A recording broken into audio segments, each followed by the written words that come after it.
Pakistani drama तेरी छाँव में हम देखेंगे कि इसमें धमाकेदार ट्विस्ट आ चुका है, तो बने रहिए, देखते रहिए। होता क्या है कि जब नसीबा बानो के जो आदमी होते हैं वो सालार को बीच सड़क पर गिर देते हैं लाहौर में, तो उसको जब होश आता है तो वहाँ पर उसको गाड़ी वाला जो है उठा लेता है और उससे बात करता जाता है और वो कहता है कि कहाँ से हो, कैसे, तो वो सारी बात बता देता है कि मेरी बीवी को अगवा कर लिया था कराची से और नसीबा बानो के पास में है। तो वो कहता है कि ये तो बहुत ही पावरफुल लेडी है और अपने आप को थोड़ा बकस के रखना, संभाल कर रखना। और वो फिर कहता है कि मुझे थाने में उतार दो, इतना मेहरबानी कर दो। तो वो लाहौर के थाने में जाता है सालार और वहाँ पर जाकर कहता है कि मेरी बीवी को कराची से अगवा किया था, नसीबा बानो के यहाँ बेच दिया था और उसने पता नहीं किडनैप कर रखा है और उसके घर की तलाशी ले लो। तो वो कहता है पुलिस वाला करता नहीं है। तो फिर HSO साहब जो है नया आता है, जो ईमानदार होता है, वो बदीमा की रिपोर्ट लिखता है सालार की और फिर वो नसीबा के घर भी जाते हैं और वहाँ पर जाकर, क्योंकि बदीमा तो वहाँ होती नहीं है तो मिलेगी कहाँ से, तो सारे घर की जो तलाशी ले लेते हैं। फिर उससे सॉरी भी बोल देते हैं कि सॉरी नसीबा, हमें गलतफहमी हो गई थी, और सालार की कोई बात नहीं बनती है उधर।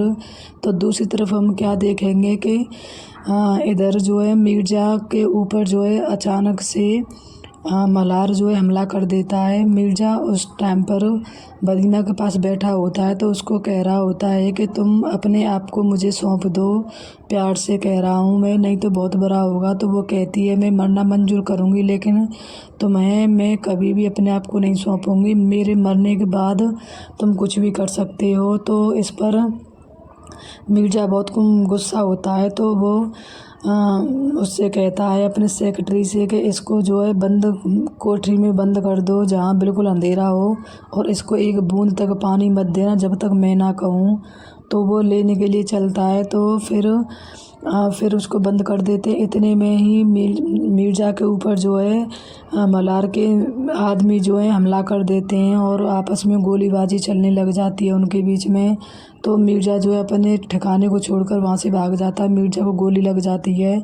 मलार के सब जितने भी मिर्ज़ा के आदमी होते सब लोग कुछ मर जाते हैं, कुछ जख्मी हो जाते हैं, कुछ भाग जाते हैं। तो वहाँ पर जो बदीमा अकेली रह जाती है और वहाँ पर जब वो भागते जाते हैं तो मिर्ज़ा कहता है कि इसको जान से ख़त्म कर दो। इतने में ही वो गोली मारने वाला होता है। जब तक मलार के आदमी आ जाते हैं तो बदीमा बच जाती है और फिर वहाँ से वो भी फ़ायदा उठा लेती है अपना, क्योंकि सब लोग अपना अपना उसमें लग रहे होते हैं। तो वो वहाँ से भाग जाती है। फिर सोचती है कि मैं भागकर कहाँ जाऊँगी, तो वो मलार की गाड़ी के पीछे बैठ जाती है। मलार को लेकर उसके आदमी जो है सब जंगल में ले जाते हैं जहाँ पर बदीमा निकल कर वहाँ से और दौड़ने लग जाती है।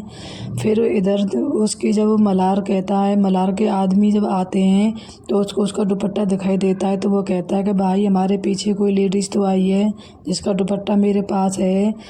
और इधर फिर मिर्ज़ा जो हॉस्पिटल में एडमिट हो जाता है, उसको गोली लगी होती है। तो वो कहता है कि तुमने बदीमा को मार दिया था ना। तो वो कहता है कि नहीं, मैं मार नहीं पाया क्योंकि मलार के आदमियों ने मेरे ऊपर हमला कर दिया था। तो वो बहुत गुस्सा करता है उस पर, अकरम पर, और कहता है कि तुम कोई भी काम के नहीं हो, मैंने तुमसे एक काम करने को कहा था, मैं फंस सकता हूँ। इधर उसके सामने जो है पुलिस खड़ी होती है उसका बयान लेने के लिए। तो इधर जो है वो मलार के आदमी आपस में बात करते हैं। तो वो कहते हैं कि ये कब तक बचेगा हमसे, ये मिर्ज़ा को तो मरना ही होगा और इसको अपनी ज़िंदगी जो छोड़कर जानी होगी, इसने हमें बहुत सताया है। बदीमा जो है चलते फिरते वहाँ से पता नहीं अब कहाँ पहुँचेगी। आगे हम यही देखेंगे इसमें कि मिर्ज़ा जो वो बदीमा जो है कैसे भी करके फ़ोन कर देगी सालार को और सालार को पता